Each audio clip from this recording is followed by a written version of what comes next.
5 alligators in Mississippi were euthanized after it was discovered that they were fed by people. Although those responsible were held accountable, the animals were still put down. Hart's Canada officials put down a wolf that had grown too accustomed to human food left out in tent cams. A fox in Wyoming's Grand Teton National Park was euthanized after receiving food from humans.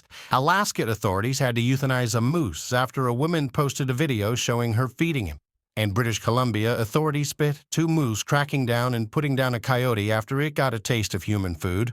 I'm pretty sure people were outraged on social media about why the animals were put to sleep, criticizing the authorities and so on. So why is it that wild animals fed by humans are always destined to die? Let's find out now.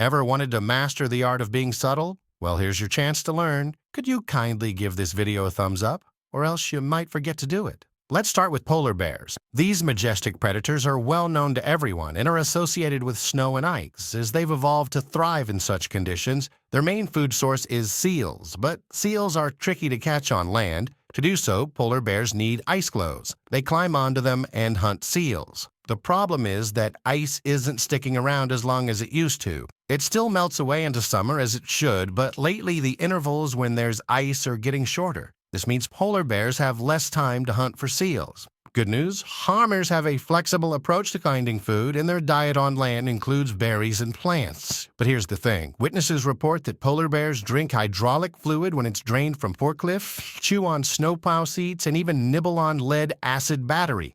That's why experts say these animals will eat just about anything. The question is, does such food have any nutritional value at all? Unfortunately, even if we ignore obviously inedible items, the rest requires more energy expenditure than it provides. And this is even assuming polar bears try to eat everything precisely to avoid expending energy on finding something truly filling. Grass growing on the shore? Perfect. Let's march on it. It's not a good sign when polar bears start eating this way. They're losing about 1.3 pounds every day. As a result, many bears that come ashore too early simply slowly starve to death. Their only hope is that they've stored up enough fat from the winter. However, there are some caveats here as well. Firstly, some white bears go into hibernation during winter. Not every year and not for the whole winter, but they do go into hibernation. Secondly, they usually accumulate the majority of their annual fat stores in the spring. That's during the time period that's recently been greatly reduced. Bears just don't manage to eat enough. Given that an adult animal requires up to 5 seals per week, it's easy to see why the animal won't last long on just grass and berries. After that, it's only natural to wonder, why not help the poor animals? Can't we figure out a way to feed the polar bears? Maybe, but it might just make matters worse. Tourists actively fed the young black bear to make sure it didn't go hungry, and they even took selfies with it. But sadly, this ended in the bear's death. White bears won't find much help from their vulnerable status. In 2022, in Canada, police shot a bear that wandered into a Quebec settlement hundreds of miles south of its usual habitat.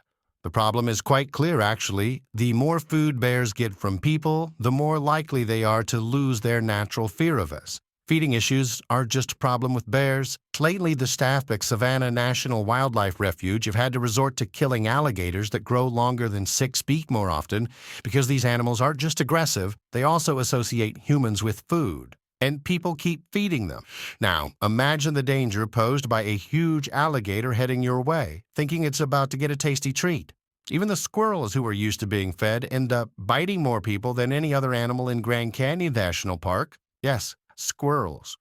It's not just about harm to humans. Take bears, for example. Those that eat human food spend 42 days less in hibernation compared to their counterparts. This lack of sleep accelerates their aging process, making them age faster than bears that stick to their natural diet. Human food affects bears' activity levels. Bears that eat naturally spend around 13 hours a day searching for food. However, bears fed by humans or those scavenging garbage only spend around 8.5 hours a day searching for food. Less movement leads to more weight gain. An average adult male black bear typically weighs up to 290 pounds. However, those fed by humans can reach weights of 400 pounds or more, with some even topping 600 pounds. While obesity isn't a health concern for bears since their bodies can handle the extra weight, interactions with humans ultimately lead to their demise. Also, when bears consume human food, it reduces the variety of microorganisms in their digestive system. So even if they switch back to their natural diet, they can't extract all the nutrients anymore. For instance, they struggle to break down fiber. Human food seriously ruins bears' health. So even if you take such a bear far away from people, there's no guarantee it can fully recover. These issues are pretty much global and affect all animals. In Australia, for instance, tourists are constantly warned not to feed wild animals, even if they seem friendly. Kangaroos in the western part of the country literally get sick from eating human food. Kids, clear why people are attracted to kangaroos? They're a popular attraction, and kangaroos appear to enjoy human company. Tourists often share snacks with them, such as bananas, nuts, carrots, bread, and even chocolate. However, kangaroos have a highly sensitive digestive system, like cows, and their diet is predominantly plant-based, so all these human treats really don't fit into their diet at all. Some people even feed kangaroos fast food. Eventually, animals just can't digest all of this, get sick, and ultimately die. If this doesn't happen, kangaroos stop seeking out their natural food and passing on their hunting skills to their offspring. As a result, the young joeys, with no generous tourists around, go hungry, leading to a decline in the population and other unpleasant consequences. Eating human food wears down kangaroos' teeth fast, making it hard for them to eat their usual meals. This leads to hunger and eventually death. And of course, there's a sprinkle of aggression. It might sound strange, but kangaroos become hooked on carrots, simply because they're sweet, and the animal demands that people give them these carrots, and if their demands aren't met, kangaroos lash out. Still keen on feeding wild animal? Let's keep going. The result of feeding kangaroos is pretty much as expected. Just like with other animals, when kangaroos attack humans, they have to be shot. Let's hop over to England, where a few deer have been found dead. It seems they fell victim to human kindness because people fed the animals with stuff that wasn't quite right. It might sound strange, but bread can actually be harmful to deer. Mostly it affects their metabolism. As winter's coming, deer naturally slow down their metabolism to pack on weight before the cold sets in, reducing their need for food. However, the carbohydrates in bread keep their systems revved up. Their metabolism simply can't slow down, which means in winter, deer end up needing far more food than they can find. Bread can disrupt the gut bacteria of wild animals and even lead to health issues. Plus, these animals start seeing people as a snack source, hanging around roads more and increasing their chances of getting hit by cars. This happens with pretty much all wild animals that humans decide to feed.